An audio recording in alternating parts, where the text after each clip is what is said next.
Hello and good morning. Continuing through my preview of all 32 NFL teams in the run up to the kickoff of the 2024 season on on Thursday, September 5th. Today, we are moving on to the AFC East, looking at the Buffalo Bills. It was an up and down season for the Bills in 2023. They started out pretty strong. And then they kind of struggled to the midpoint. It was even a question as to whether they could make the playoffs, but they ended up finishing on a very strong run, overtook the Miami Dolphins to win the AFC East. They won their first playoff game, but when they faced Kansas City in the divisional round, they fell short once again. A host of offseason veterans departed the Bills. But can they still find that magic before their Super Bowl window closes? Well, let's take a look. The team, as I mentioned, lost a lot of players this offseason. Veteran center Mitch Morse left in free agency, along with Gabe Davis. The Bills' top receiver, Stephon Diggs, was traded to the Houston Texans on defense. They lost a lot of stars, particularly in the secondary. Leonard Floyd, corners Tre'Davious White and Dane Jackson, safety Jordan Poyer. They all left. But the Bills did welcome back Mitch Trubisky as something of an insurance policy for Josh Allen. And they added right tackle La'el Collins to kind of beef up the line. They also recently added safety Kareem Jackson, giving him a little bit of a veteran presence in the back end of the defense. And they have wide receiver Marquez Valdes-Scantling. Probably their biggest free agent signing was Curtis Samuel, who comes over from the Washington Commanders. The last two seasons, he caught 126 passes and for 1,296 yards. I think he's going to be a big part of the passing attack, but he's not the only one. In the draft with their first pick, which happened to be in the second round. They snagged Keon Coleman out of Florida State.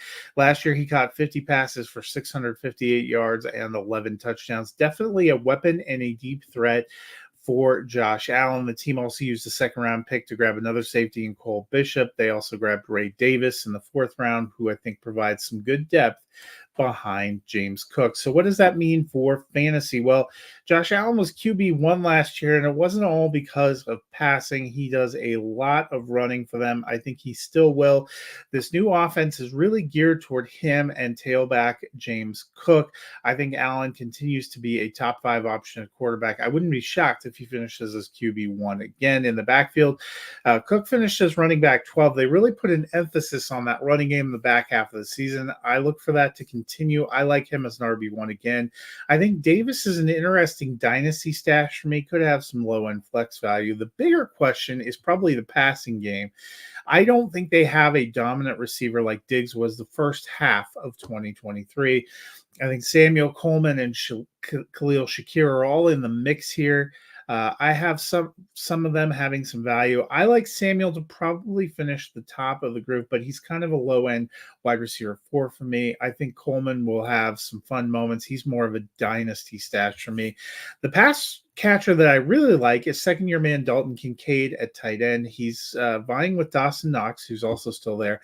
But he was a first-round selection in 2023, really ended the season strong. I like Dalton Kincaid as a top 12 option. So where does that leave the Buffalo Bills? Well, the AFC East is tight packed at the top. The Dolphins were very competitive last year with Aaron Rodgers coming back healthy. We expect the Jets to take a little bit of a step forward. I think Buffalo's still there. I think they're very strong contenders still.